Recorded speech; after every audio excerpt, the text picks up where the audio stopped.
anya woto tekibego igbo niile jiburu igbo nawo anya woto tekibego igbo anyị jiburu igbo ibebe igbo na nche ka mmebe nawo ejenje achiwa futa nefenje nawo ejenje ajanje nawo ejenje achiwa futa nefenje nawo ejenje aya wotutuke nawo ejenje achiwa futa nefenje nawo ejenje aya wotutuke nawo ejenje achiwa futa nefenje nawo ejenje asigwa mi bede mali emego kalema kumu na tamo tado bodanyo do ya dilema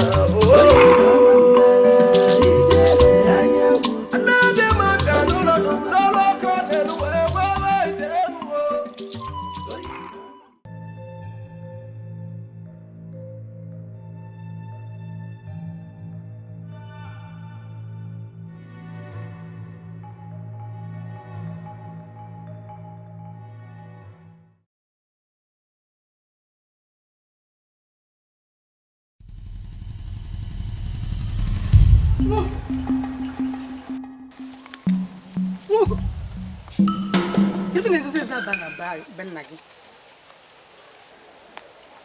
Anjiri oje itabe mo kan we da zage. Kirbe me ko do ka zage. Orubo ku mo ni na lazu. Munye ni na eme isi velevele. Nyavlum na bia kapo do ka ave mo. Sina ma bere igazu na mo bia li godie. Nnidi we mo ya ko jitie gi do ka zage. Evo we an. Oya ko ye jitie gi be. O mara na dia yi nwiki no wanyi ni mo sia. Kan na marokwa ivele menagi nwanyi begi we tie gi ive do ka ave ni maro no na avia de va avune ade boyala gedi vi cholo kambe kanje no savi obuna avia ivele menagi nyaka nwanyi begi eji we tie gi ive kida zinne sigi gote onwele onye nyele gosi agotele mazu avune kanje natazi anya mamu yipudi wa ave ngwa bani mu ije gila kwa gene de tikonyala Sikwiru no ndi bayi no kwa na azun.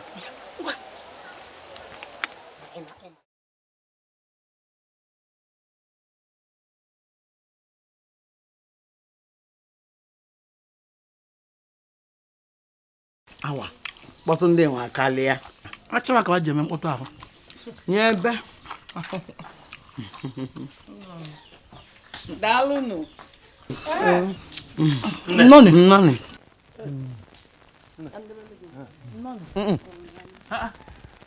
Ne kan wala ne kan. Nwere m enye. O na-ewutekwa na meme enye mana enwere m enye. Anyala ama. Ba. Akwa ne ogi ne. Nne echọrọ ịta na eweli. Ana m akpọliri ego. Hey. Nne yi nwa nọ n'ọnwa. Ọdọbiwo ụdọ. Jikọ ebele anyị ncha. Ọdọbiwo ya.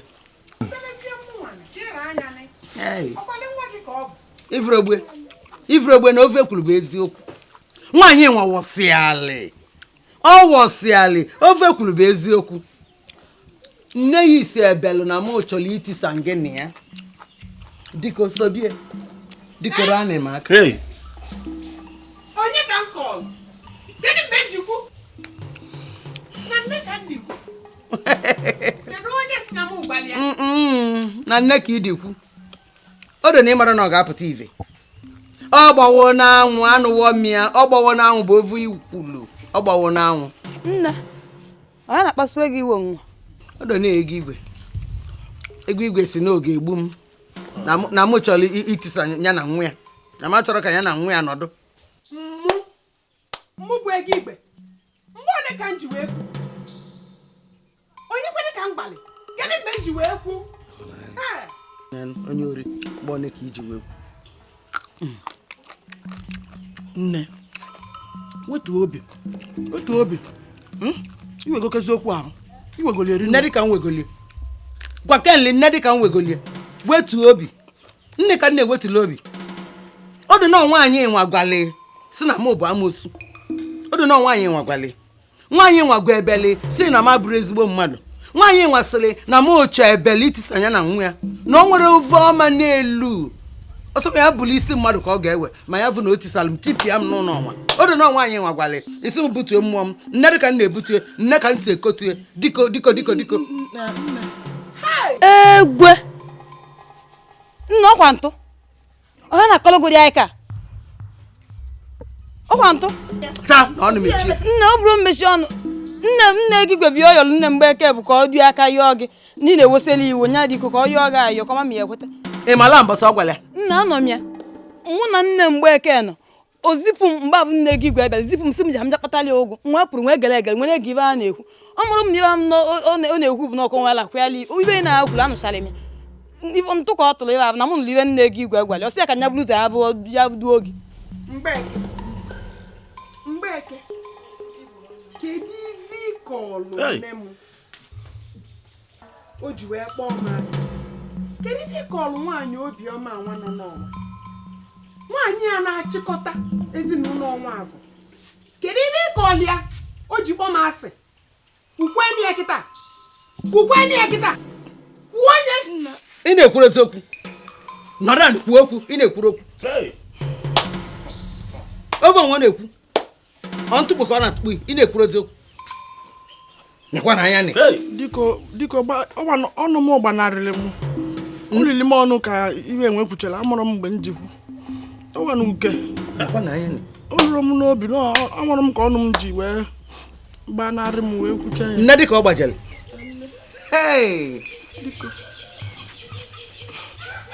ọzọ Igbo ntọwani ka ikwu cheli ọwa na uke nne nke nke na-asịba mụ na nne m n'ụlọ ọgwụ ile bụrụ ka pụta ọchị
ka ị bịa n'ọnwa mme nna nsị ka m bịa vụ gị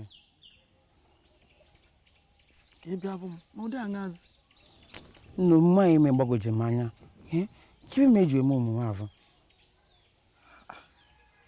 omume mmeri gbagwoju gị anya nwa m kedu omume mmeri nne ịvụrụ na ntụ anyị tụ ọ dịrọ mma ịtụrụ ntụ ịchọ mbute ọgbaghara ebe nne m izu agba nọ na nne m egwu igwe ọ dịrọ nụ mmanụ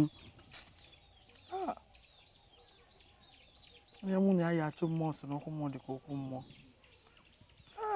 Ugoye okwu nwe ikwula gosiwere na arụ ekwọrọ gị ime ọ na nne na-ego igwe adọrọ na mma na nne ya akwalị gị ka o wee deta ego igwe arụ ogo nwa nlile a Ugoye bụ maka ọdịmma gị ka ọnọdụ di na nwunye gị na ike dị n'obi dịle gị eke n'ime na-agwa m nne ke ka ntụ ji wee tụ ụjọ gbasara ọnụmọdụ mụ na ike dị n'obi ọ ka na-ekwukweni ikwuo nke iji bụrụ mma arụ ikwuwa nke iji bụrụ mma arụ ikwuo nke iji bụrụ mma arụ nkata niile a na-akpa n'ime n'ọnwa ka akwapụ gị ezi ka anụbata onye ọzọ mụ bụ Mgbeke ya anụcha ụdị ebe agba nkịtị kpaa obi ekwerọ m maka na owu ibe lụrụ m bụ na mvụ mmadụ n'anya ma abụ onye abụ n'anya ịbụnanya nwere n'ebe ị nọ ka leke na-alụ ego ikpe talị m ma nsogbu adịrị ya onye ọbụla nwere ụgwọ ọrụ ya n'ụwa nwa anyị pụtara nsogbu adịrị ya ego ikpelie ebu na nna ya akpa atụlụ nne m dịko amarụkwa m nwa m ka ị na-agbatala ọsọ enyemaka eve ahụ nne kwa iji ọnụ gị si na mmadụ na-eme m eve ahụ amarọ m nụ dịka ụgbọnyalụ m nne kenyere gị aka rapụ ka ndị arụ ụwa ka mma na m eliwe abụbụ gị ka m na-ata ọkwanyego m gị ọ bụrụ nwa m ka ịbụ m emekwa ibe enwe mmela rapụba nne ọkwanyego m gị dịka nne nye m ka ntinye rapụ ka m nwere aka m bie gị mma ama gị ọfụma agwa nne mmiri adịkwa ezigbo ọkụ nwayọ nọ na afọ nwayọ nne nekwana iru gị o nwayọ agwa ndo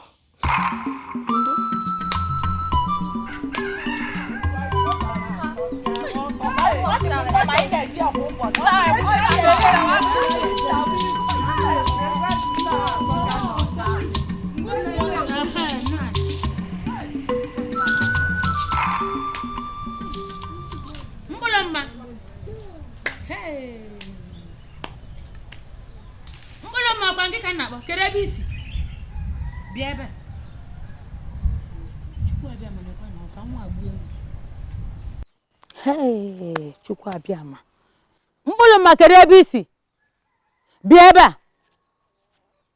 mbolo mi sinisi ebe ijeli mi be Nkechi va igwu ijeli be Nkechi va igwu egwu mgbe lulu be Nkechi va ka ebe Nkechi na-emeli nne ya ọ na-asalụ m ya abịala ọ na-asalụ nne ya ebele ma nke ji rie nri n'ụlọ ịsachasị gị ya ngwa bịa nso ịkara ọsa ya kedu ibe ji nkịta ọnwụ si na mmasị ya na mmesi mgbulu ma bịa ebe asị gị bịa kwụla ebe kịta na ihe asị ememesịa emesịsịa bụ mgbe one mgbulu mma ihe asị ememesịa anụ ọbịa nekwa gị mmegbu n'obodo a mmegbu tupu igbue m ụdị aka nna gị si eti m mgbe ọ bụ na mba etigbu gị mgbulu mma nekwa gị mụ na gị ga-emeju ya afọ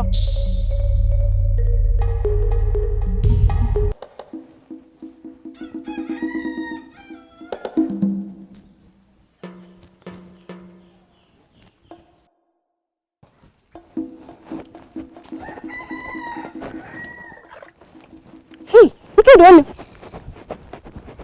Tipo. Kake na gasko yori ni ben nage. Mwage ile. Ameje ama popevo. Wo kan so lugin. Hey, obota na enwanu. Na elo sugo molu nne nga alu tatu. Niku na nugo ye soro gi. Tata bo velem no.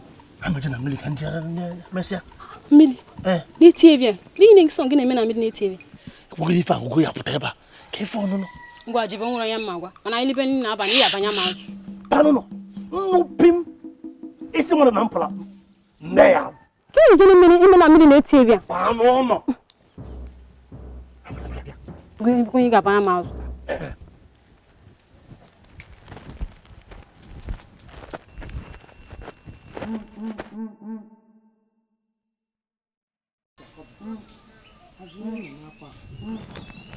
Aku anso akobe kwako.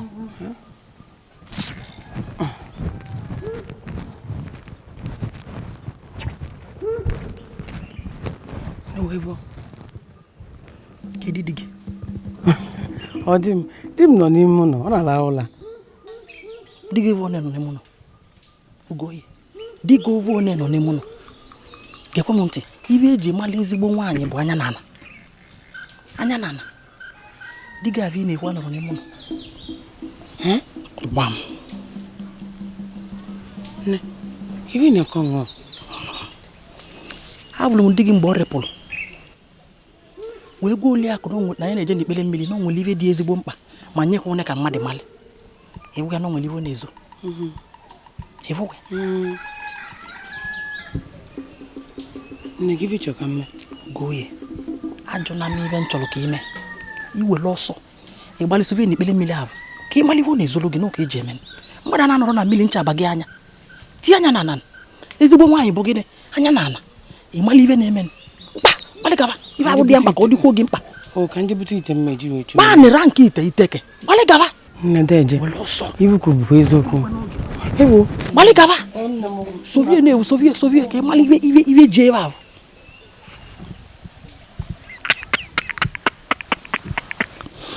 Ike dị n'obi. Mmeche unu n'ọnwa.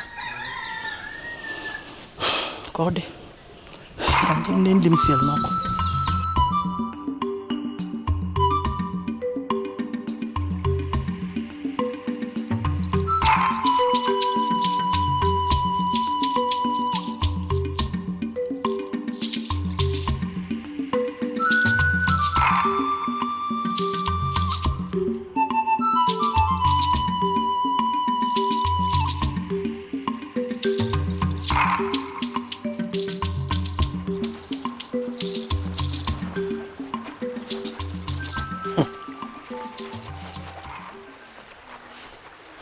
Manyoma. Ungo bia. Ya. Hey. Manyoma. Diko. Aman ni na-ewesa eme igwe. Biko. Ịgbalụ o. Nannezi. Hey, ebe no dey nwa. Eh? Amam na iwe ji na amam no ji aka. Biko o. O. Ekerekwana m wọta isi ayọ onwe na ayọ m ike dị n'obi. Ife na kwa na ọkụ maka na ịma na ọgụ nge na ugo ya nọ. Ọ dịrọ mma. Apụtakwuru n'oge, ma ọ bụla apụta n'oge na mma akwụsị ya. Nwalụ. Ife ọbụla ndị ọbụla iji na wee chie mama na-ewu iwu mama na-ewuru iwu. Ekpe oge ogekwa n'ịnya. Ka o mesịrị ibe abụ na mpụrụ. Nlozonyo. Iwe na-ewuru zụta. Hey. Ịmana. Anụkwa m na ọdọkara akwa ị. Iwele ego nwa. Ka igolo akwa ọfụ. Na igolo akwa ọfụ. Biko, onne m.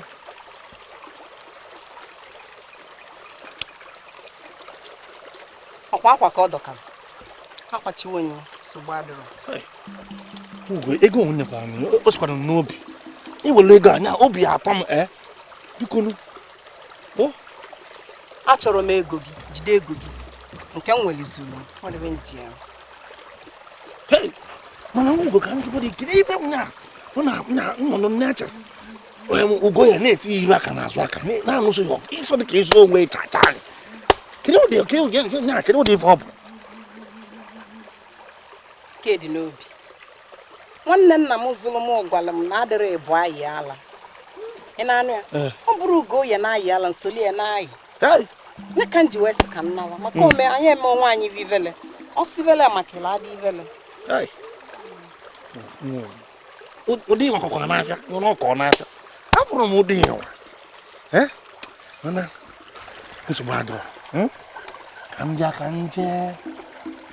nje ụkwa na ọnya ntị gasị vọ ka nje nwa akọ bute anụ ka njekwa anụ o ịma na ide nọkwa na ndịda mmiri eche ka nje banana mana nizanu mana hey manyo ijele nwa mba kanja emeta na mabia mmeta ma toyi o onum kanja ba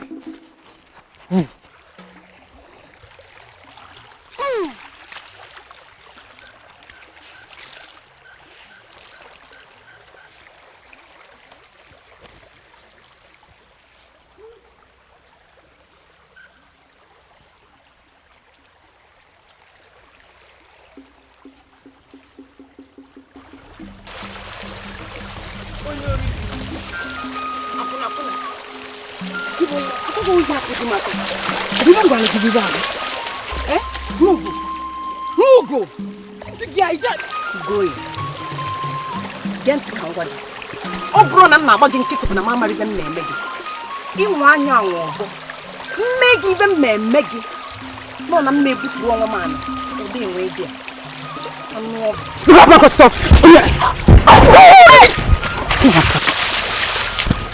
Nwa chikwala aka ibe a. Ọkwa nwa chikwala aka.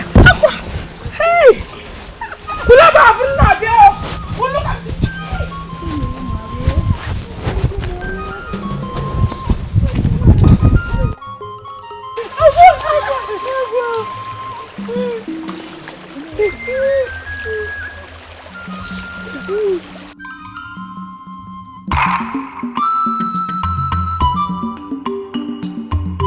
Anya wuto tekibego igbo niile jiburu igbo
Adami beja matuma bia bia. Oyina mambala ijere anya ututu. Oyina mambala. Onkele vizite tenulo mele. Oyina mambala ijere anya. Apana bezu no mambala bia nulo numu. Olo kone luwe. Oyina mambala. Tutu zakulere kana tutu. Alu vizite tenulo mele goboko oko. Lengwe bena no sema. Abemele mwero kebo. Alu siwali ngene janulo numu. Ekwante madia baina numu. Abadu bia nulo numu. Olo kone luka lusi mweli. Ojúgbọ́ gbọ́sẹ̀ wọ́n yẹ̀ bí ọlọ́rọ̀ mẹ́rin kọmọ náà yí ìwẹ̀lẹ̀ múmọ́ ibà ọmọ bàlájì ẹ̀kù àríkọ̀ pàtótó ányàmù tuntun bí alúlókò máwò lọ́gbọ́